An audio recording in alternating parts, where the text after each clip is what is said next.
We're going to talk about healing the root of anxiety today. So, typically, if we're just anxious about something and our anxiety doesn't have any real roots, we can talk ourselves out of it. We can distract ourselves, we can present affirming evidence, and the anxiety will lift. That's not what this video is about. This video is about when we have anxiety that has roots. When we have a experience of anxiety that has become habitual.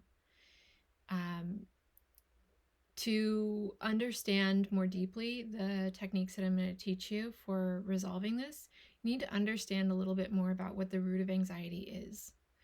So all day long, all the time, we are receiving incomprehensible amount of information from the world around us, from every color, the temperature changes, literally everything that we can sense. And then in addition to that, our thoughts are also like new information. The brain interprets our own thoughts as part of the reality that we are needing to navigate through. And every single input, every single piece of information that comes to us gets deciphered, gets sorted into safe or not safe by parts of the brain that are automatic, parts of the brain that are not governed by conscious choice. So this process of sifting and sorting, what determines whether or not something is safe or not safe, is based off of the past. Not just our personal past, but also our genetic past. And if you want to get into past lives, maybe that as well. So all of this interpreting that's happening unconsciously based off of past experiences is going to then get communicated to the body lightning quick. And again, there's no time to interrupt this. So the body gets this information that something is dangerous, something's not right, and then it's going to start giving you sensations, little chemical shifts that let you know it's time to run. Maybe there's increased heart rate, maybe you feel a little hot, maybe there's tingling, maybe there's numbness in certain parts of your body, maybe you feel tight. Whatever that is, your sensations let you know that something's not right. Again, all of this is going to happen before you have conscious choice around it. This next part is where we have some power. It's helpful to recognize too that one of the reasons why the feeling of anxiety can make us feel so helpless, it can feel so out of our control, is because this first part of the process really is out of our control.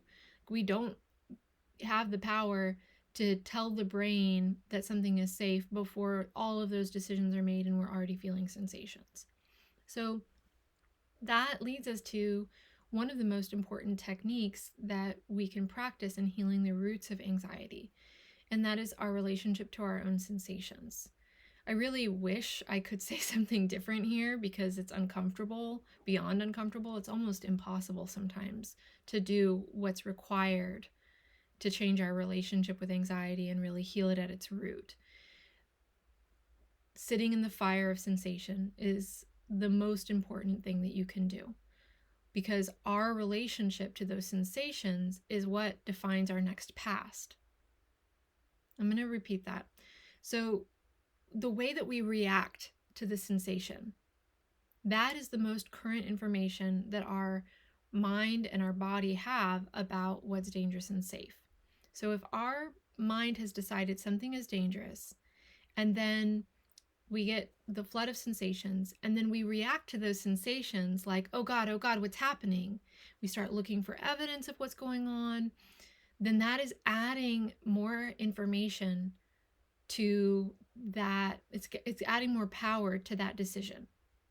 It's deepening the habit around feeling anxious on this subject. And this is the unfortunate truth, is that if you look for evidence of something making you anxious, you will find it. If you're scanning your environment for what is it that would justify me feeling anxious, you will find something. But the reality is that it's quite possible that that original instigator of the sensation is something that you couldn't even identify. You don't know what made that little chemical shift happen in your brain. It could have been the change of wind. You really don't know. A thought that you didn't even know you thought shifted you into that dysregulated space. But now that you're aware of sensation, you have choice. So you can continue gathering that momentum around anxiety, which is going to deepen that habit in your brain. That's going to validate your mind's response to whatever that stimulation was. Or if you can learn to sit with sensation and sit in that discomfort without needing to fix, if you can even sit with compassion or kindness, then you'll notice that those sensations move really quickly. And once the sensations have passed, you can assess things from a regulated place. Once the sensations have moved, then you can look, is there actually anything going on that needs my attention? And you're actually in the right frame of mind to do so. But when we are trying to problem solve from that immediate reactive place, we're not in a good frame of mind to assess our reality. Because once we're activated, everything will be interpreted as validation for the feeling. So you might notice sometimes you weren't anxious about a relationship until you were anxious and then you thought about that relationship. You weren't worried about that work deadline until you were worried and then you thought about the work deadline.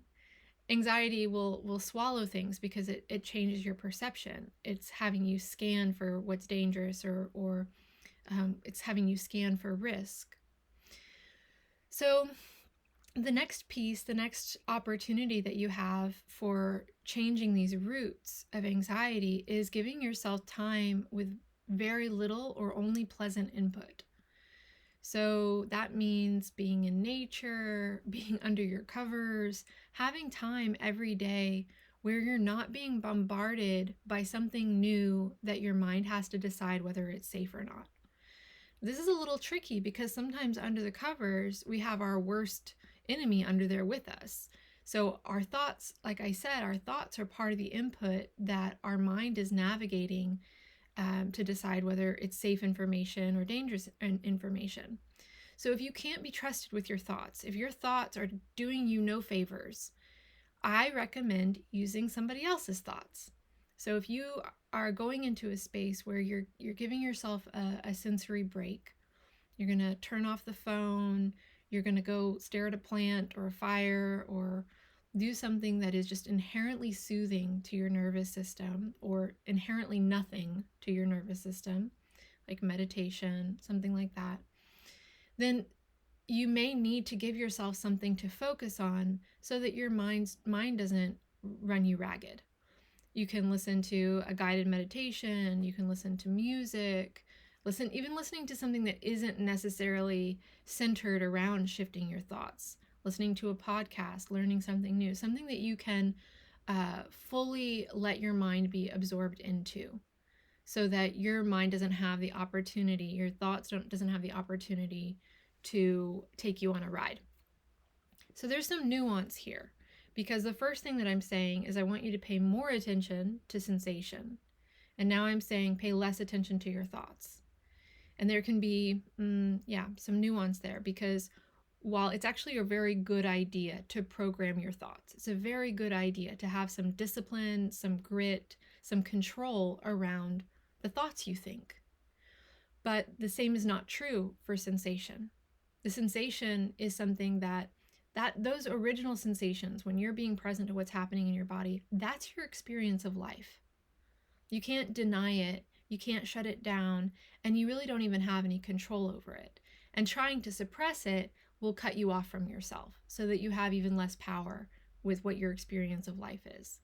But if you can learn to sit with it and notice in a kind way, then you can become more integrated. You're less ruled by it. You can make decisions in your life and about who you want to be in the world that isn't just a constant reaction to the sensations that your body's throwing up.